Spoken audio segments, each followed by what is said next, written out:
the way the Winn-Dixie came about. I had approached the landowner about putting a feeder road on the inside of the railroad tracks because people have gotten through Springwood driving 50 miles an hour on those streets, and I'm really concerned of someone getting hit. This would give about another 100 cars a chance to make it to Woodland and turn when the traffic is backed up. The landowners informed me that they wanted to contract with a developer to develop that property, so I asked if I could contact them, of which I did. When I met with them, they showed me a plot plan for several stores, shopping mall, all kind of stuff. I asked about the right-of-way. They agreed to donate it. Then they came back a week later and said they wanted $1 million, which we're not willing to do. I immediately called Keith Hinckley and got him a copy of it. Based on what they told me, and I told Keith, I gave it a 1% chance of happening. There's no financing. They have no commitment from any stores. And someone took that and made copies and wrote Winn-Dixie and other things on it and passed it out. That ain't going to happen.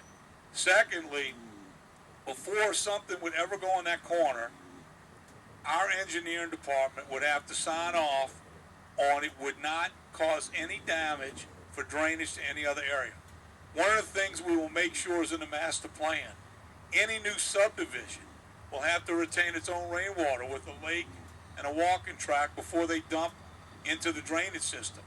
We're so far behind in Belle Chasse with pumping capacity. We right now are engineering designing to add a pump station on Planters Canal while we dig that canal from Springwood that should have been done a long time ago all the way down. The canal that runs right off of 23, because it's carried so much water for so many years, it's deteriorated so much, we're going to have to sheet pile that canal.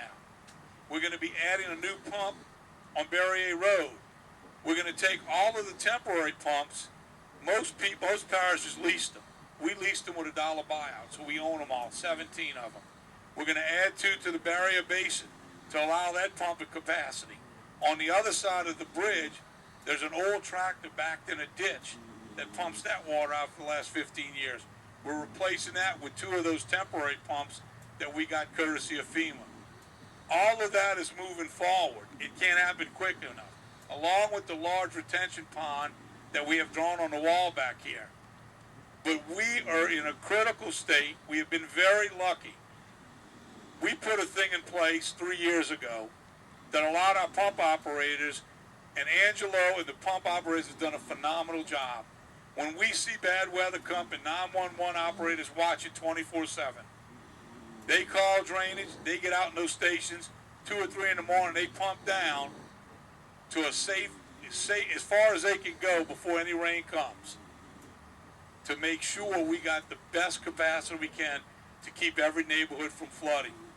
They've done a great job. We've had some unbelievable rain, some record rains, and minimal flooding considering. We've also been very lucky. We've got to get these pump stations built, these canals widened and deepened, and we got to do it now.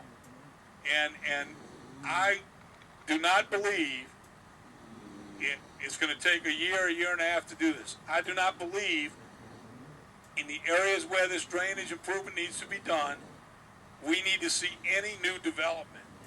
Right after taking office, I heard about the plans of 600 homes off the runway.